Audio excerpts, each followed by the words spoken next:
What's up, everyone? My name is Gary Blackwood, and today we'll be breaking down an insanely sick fold that was made on the Lodge live stream in Texas. It's a crazy hand. It's a lot of fun. Let's get straight into it. So we're playing 5, 10, 25, 50, 100.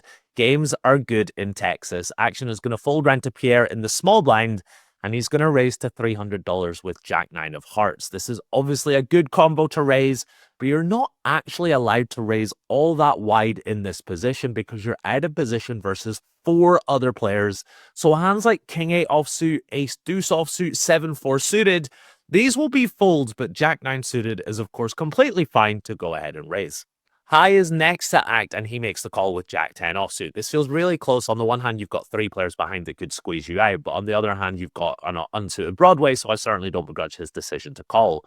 Andrew Neem is then next to act, and he is going to make the call with Ace 10 of hearts. This feels really close. On the one hand, you can just call and keep in hands that you dominate like Jack 10 offsuit, but on the other hand, squeezing has its merits because your hand is just really quite strong. I think you could go either way with this. I like the decision to just go ahead and make the call. Mr. Kipling is last to act. He's in the $100 straddle, and he makes the call with King Deuce of diamonds. Completely fine. Suited King closing the action. However, if you're the type of player who is calling too wide in this spot, you're costing yourself a lot of money. Say, for example, there's been a raise, several calls before you, and you're just shrugging your shoulders and saying, well, I'm priced in, and calling with hands like 10-4 suited, Ace 8 offsuit, 10-9 offsuit. These hands perform poorly multi-way, and you could plug a big leak right here, right now by folding these hands instead of calling them. We go 4 ways to the flop, and it comes down Jack 9 deuce with 2 clubs. Pierre is going to start out with a check here, and you might be screaming at your screen right now, what are you doing? You've got 2 pair, bet and see where you're at. Pierre is a very good poker player, and he knows that you're supposed to check more often in several scenarios. 1, when you're out of position.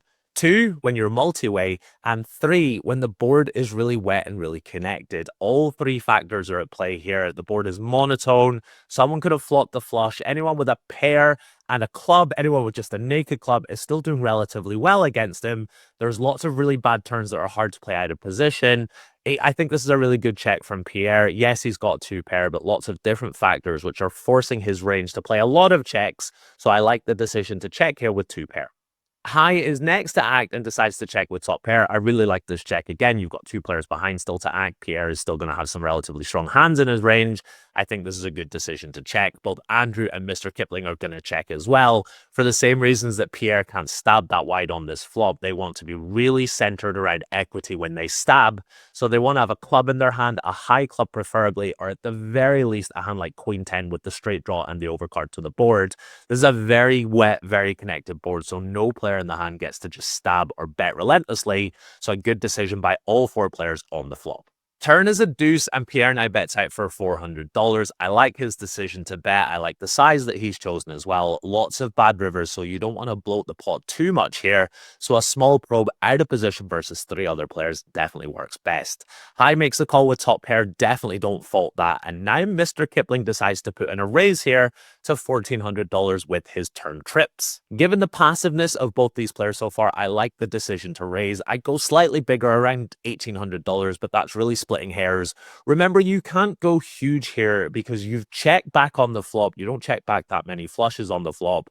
And you know that Pierre has to check really quite often on the flop. So his range is uncapped and still has a decent amount of flushes. So a large raise to like 2.5k or bigger doesn't really make that much sense here. So I like the decision to raise. I'd go a little bigger personally, but I like the decision not to raise massive. Action is back on Pierre here, and he goes ahead and makes the call. He's probably not loving life at all here. The last player to act should have the most deuce X out of everyone in the hand, but he's got top 2. He's got outs. His opponent could be bluffing, so he could have the best hand. Pretty standard call. High is going to snap fold his Jack 10. A standard disciplined laydown from him. He's just never got the best hand here, and if he does, both of his opponents have got a lot of outs, so I like his decision to just go ahead and snap fold top pair. River is a king, and Mr. Kipling must be loving life now. Pierre, of course, checks it on over to Mr. Kipling, and Mr. Kipling goes for a 90% pot size bet of $4,000 on the river. The way I would approach this spot is I would bet 2/3 with my rare flushes, and I'd actually overbet any full houses I've got to around 5.7k. We're really quite polar when we bet the river here, so overbets definitely align with the story that we're telling. Plus, our opponent can still have flushes in his range, and we want to cooler our opponent's flushes by winning as much as possible. So I'd like to see an overbet to get the value that our hand deserves here on the river.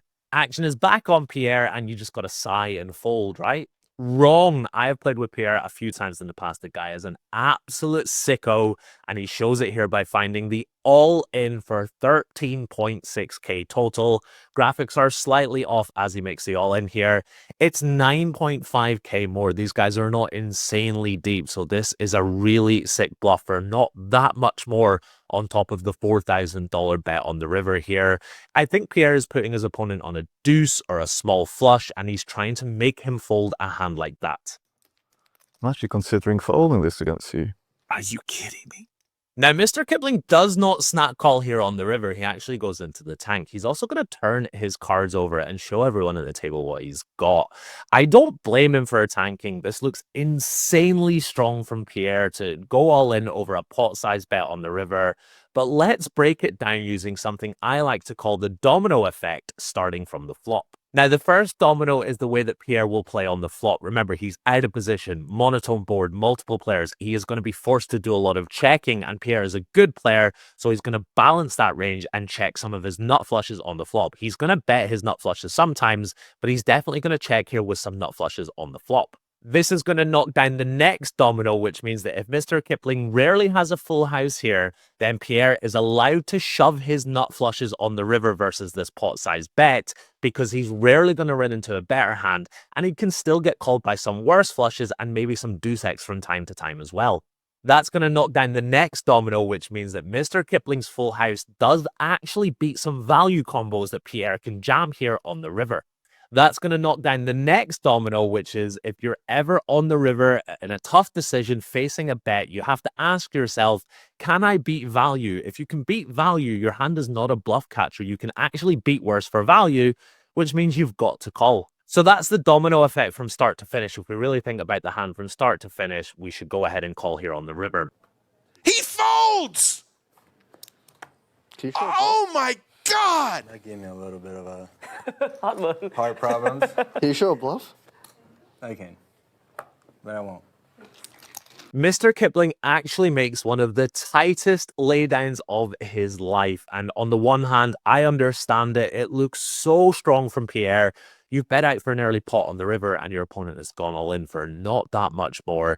But if you can beat value, you got to just sigh and make the call. You've also got to play the player as well. This is really important. If he's ever played with Pierre before, he'll know that Pierre is not a nit. The dude is really good. He's really aggressive. He's capable of finding bluffs, as we can see in this spot. It's a bit of a misstep from Mr. Kipling here. I understand how strong it looks, but the crux of the hand is that if you can beat value on the river when you're facing an all-in, you should go ahead and make the call. Sometimes you just get coolered as well. If Pierre rolls over pocket nines here, that's okay. You've just been coolered, and it's okay to get coolered from time to time. So that is it. An insane bluff from Pierre, a crazy hero fold gone wrong. Let me know in the comments what you think about the hand, how you would have played it, and what you think of my analysis as well. My name has been Gary Blackwood. Thank you very much for watching, and I'll see you in the next one.